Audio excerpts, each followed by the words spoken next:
از لینک داخل دیسکریپشن وارد سایت میشیم و در این قسمت بالای گزینه مینو میزنیم. در این قسمت بخش‌های زیاد داره ولی ما بخش ساین این را میزنیم که برای خود یک حساب باز بکنیم. در قسمت من ایمیل خود انتخاب میکنم. باید داشته باشین که ایمیلتون با اسم تخلص درستون باشه چون بعداً چنج نمیشه.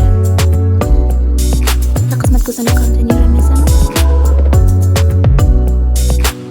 و این قسمت صفحه خود یعنی اکادمی گوگل پلی برام باز شد. البته کاملا معتبر هست. یک کورس خودتون میتونید هم در گوگل سرچش بکنید. در قسمت گزینه لوگین رو میزنم. باز هم ایمیلی که پیشتر زدم رو وارد میکنم.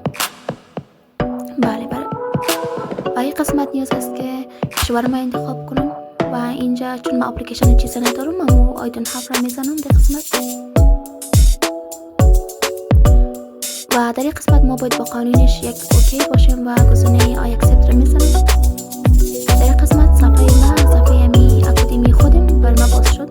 و این قسمت کورس های زیادی هست اما یک کورسش که سرتیفیکیت میده و مدرک گواهی داره ما خودم اون را خواندیم. البته ما همه کورس ها را در گوگل پلی تست نکردم. شما میتونید همیشه ببینید. این کورسی که مورد نظر هست را ببینید. در قسمت من لینکش داخل دیسکریپشن میمونم از او استفاده بکنین و اینجا کورس رو بر شما نشون میدم که این قسم کورس هست. ببینید این قسمت اینجا بالای این کورس که کلیک کنیم گت استارتید که بزنیم برای شروع کردن. قسمت صفحه جدید بر شما باز میشه از کورس. ببینید اینجا کورس های زیاد داره. ماژول اول، ماژول دوم، چند ماژول داره که شما باید همه اینا را تکمیل بکنید دانه به دانه. و در این قسمت هرچی پایین‌تر میریم درس‌های زیادتر هست. جایی که مثلا شما باید همه تست‌ها رو کلاً پاس بکنید، نمره خوبی بگیرید، بتونید گواهیش رو بگیرید. البته بعضی شرط و شرایط داره، بعضی مشکلات هم در قسمت گواهی است که میتونید داخل دیسکریپشن بخونید. در قسمت دوباره وقت برگشت بیاییم. در قسمت گزینه سی منوی رو میزنیم. مای لرنینگ که بزنید. در قسمت مدل کورسی که انرول کردین اینجا هست. ببینید شما باید همه درس‌ها رو تکمیل بکنید. وقتی بالاش کلیک بکنید ببینید همه درس‌ها میاد. کلاً باشه کلشون با تیک آبی بخوره در قسمت.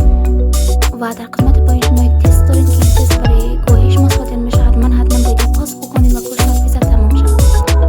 و این هم یک نمونه سرتیفیکیت است که من از دوره گرفتم. البته من خیلی وقت پیش خواندم و اینکه همه کورس‌ها که شما میخونین هر کدومش که سرتیفیکیت داشته باشه تاریخ انقضا داره و اما همه معلومات راجع به سرتیفیکیت داخل دیسکریپشن نوشتم. حتما بخونید چون بعضی مشکلات براتون پیش بیاد که شما نتونید مثلا هم سرتیفیکیتتون رو بگیرین. یا قسمت حتما دیسکریپشن رو بخونید چون اطلاعات ضروری داخل دیسکریپشن نوشته شده و همچنین لینک کورس هم داخل دیسکریپشن هست. در قسمت وارد جیمیل خود میشیم و از شما کورس تمام کنید این یک ایمیل براتون میاد. وقتی تمام شد کویز سپری کردید. البته کورس ایمیلی که من اینجا نشون میدم وقتی است که شما کورس کلا تمام میکنید. در قسمت خود نگاه کنید که نوشته شما کورس پاس کردین و سرتیفیکیتتون بین 7 روز میاد و اگر نامد با اون ایمیلی که نوشته هست ایمیل بزنید.